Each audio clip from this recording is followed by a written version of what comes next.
After Ayame colored Kagome's lips and cheeks, she began to comb her raven hair. "Your hair is very beautiful," Ayame said kindly. "Thank you," Kagome said sadly. "Am I really going to end up marrying Koga? INUYASHA, Sango, Kilala, Shippo, Moroku. Please hurry and save me," the Sun Miko thought to herself. "Do you love this INUYASHA?" Ayame asked suddenly. Kagome stiffened and blushed. How do you know about INUYASHA?" she asked. "I heard Koga mention him before." "So, do you love him?" Ayame questioned firmly. Well, I prefer him over Koga, if that's what you mean," Kagome answered, her blush rising even more. "Why do you—" "Oh." Kagome stopped, realizing why the wolf demon had asked it in the first place. "You're in love with Koga, aren't you?" the Sun Miko asked, though she already knew the answer. Ayame gave a single nod. That's when Kagome noticed a tear slowly making its way down Ayame's cheek. "Oh, here, don't cry, please," Kagome said kindly as she used a white handkerchief to wipe away the wolf girl's tears and wrapped an arm around her. "I'm sorry. I'm the last thing you needed at this point. How long have you loved Koga?" the Sun Miko questioned softly. Ayame looked at her. "It was long ago. I wasn't the strongest of fighters. Koga was the only one who believed in me. And eventually I became stronger thanks to his uplifting. I was able to become a skilled protector in the pack. Koga is the reason I'm strong. That's just one of the many reasons I love him." Ayame trailed off sadly. "But that doesn't matter anymore," Ayame started, but Kagome cut her off. "Yes, it does. You love Koga, I don't. He doesn't love me either. He barely knows me. Kagome started but stopped when Ayame covered her mouth with her hand. "I have a plan if you don't want to stay here. What do you say?" the wolf girl said. Kagome looked up at her as she uncovered her mouth. "What? You'll help me escape?" she questioned. Ayame nodded. "I thought I'd hate you for stealing Koga from me. But you've been very kind, and you're clearly in love with someone else. So I will help you escape," the wolf girl promised. Kagome smiled and hugged her tight. "Thank you, Ayame." "Hurry up with those flowers. I want a tiara made for Kagome," Koga ordered two young female wolf demons who were next to a small pack of mortal wolves who were all asleep. "Koga!" a one-eyed broad wolf demon barked from beyond the wolf demon tribe leader. Koga turned to see one of his men holding on to Kagome with one arm and Ayame with the other. "I found these two trying to escape," the wolf demon said. "Let us go!" Kagome demanded. "And they took these back," the wolf demon said, ignoring Kagome's rant and showing her a quiver of arrows, her bow, and her mandolin on his back. "Those belong to Kagome!" Ayame shouted as she freed her arm from the wolf demon holding her, and now only holding Kagome captive, and punched him in the gut. Hard. "Gah, you wench!" the demon groaned as he then released Kagome and her belongings while taking out his samurai sword. Ayame took hers out too, as the wolf demons began to fence. "Prepare to die, traitor!" the male wolf demon threatened. "You wish!" Ayame retaliated as she blocked every one of his strikes. "Ayame, hang on!" Kagome shouted as she then picked up her bow and arrow from her quiver and shot the male wolf demon, grazing him in the shoulder. "You're a Miko?" the male wolf demon and Koga asked at the same time. "Yes, and you'll let me and Ayame leave with our lives, or I will purify this whole cave," the Sun Miko threatened as she pointed her next arrow at Koga, who only snickered. "I think you're a little overexcited, my Kagome," the alpha started, but Kagome cut him off. "I am not, nor will I ever be yours. Ever!" the Miko shouted. "Kagome!" All in the cave heard INUYASHA shout as he flew into the cave with Kilala and his sword on Kilala's back with his sword in hand. "Whoa, what the?" Koga shouted as Sango flung her boomerang bone at him, and he was quick to dodge the attack at the last second.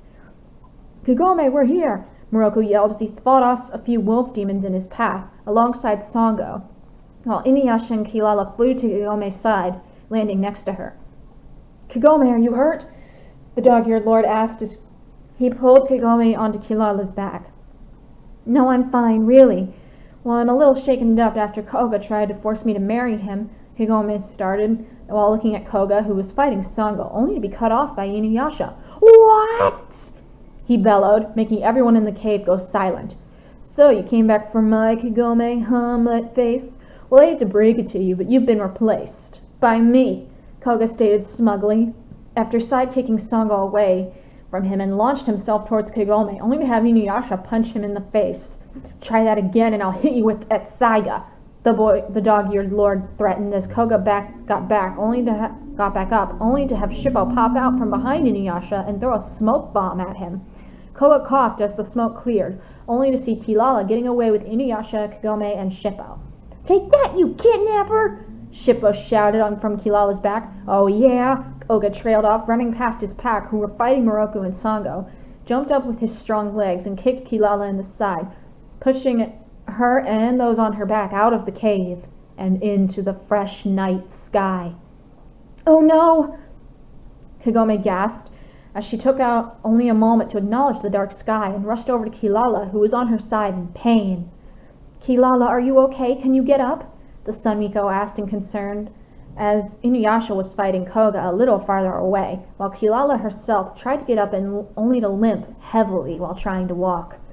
I'll heal you, old friend. Don't worry, Kagome reassured while laying her hands on Kilala's injured side, completely unaware of the events that were now taking place on the moon. Kikyo, I'm not going to repeat myself. You will have to destroy the sun relic before the solar eclipse on your birthday tomorrow. Only then will the world belong to the night. Naraku told Kikyo, who still had a burn scar on her face from Kagome, and as she was bowing before her father, alongside a crowd of beings made completely of solid shadow. Yes, father, I understand.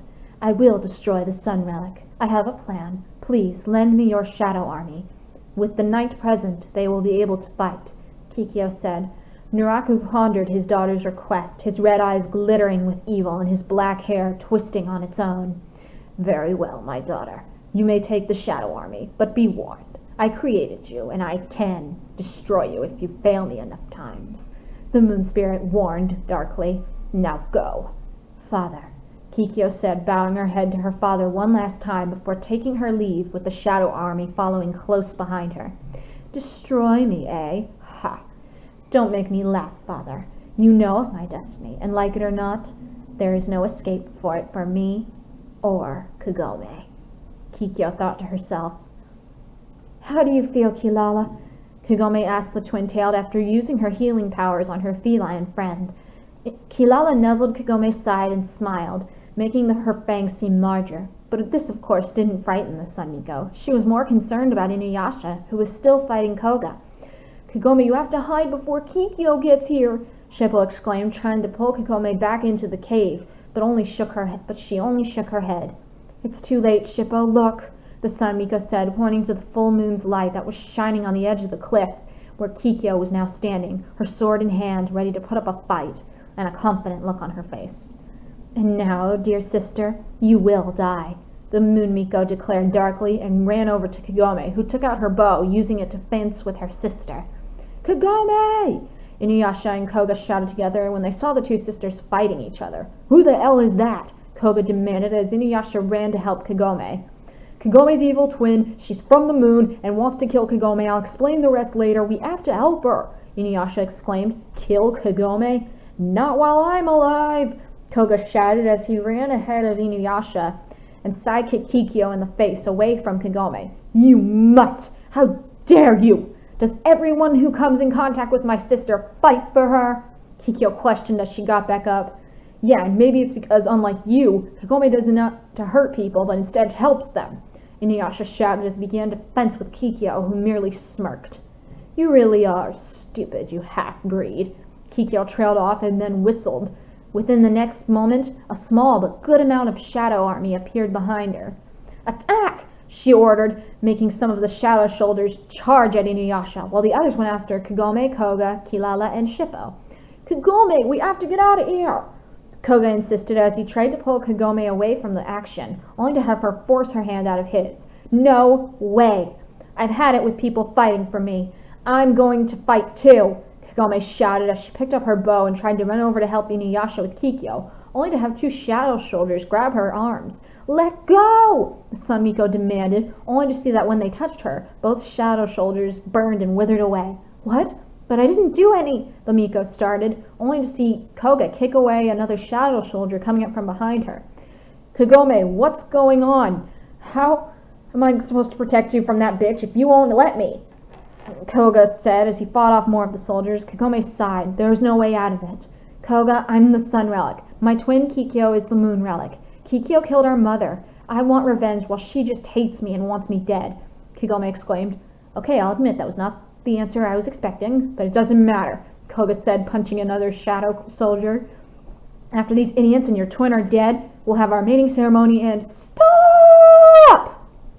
Kagome shouted at the top of her lungs, making everyone on the cliff freeze at what they were doing. Kilala and Shippo looked up from the shadow soldier that they were beating up. Even Inuyasha and Koga and Kikyo looked up at the sun Miko. I'm not marrying you, Koga. I'm in love with someone else, Kagome admitted. What? Koga and Inuyasha shouted, their eyes widening. I knew it, Shippo stated dully as Kilala nodded in agreement. How sentimental. It makes me sick, Kikyo spat as she charged at Kagome with her sword ready while Inuyasha was distracted. But when she struck, she ended up hitting not Kagome, but the wolf demon who had thrown themselves in front of her. Ayame.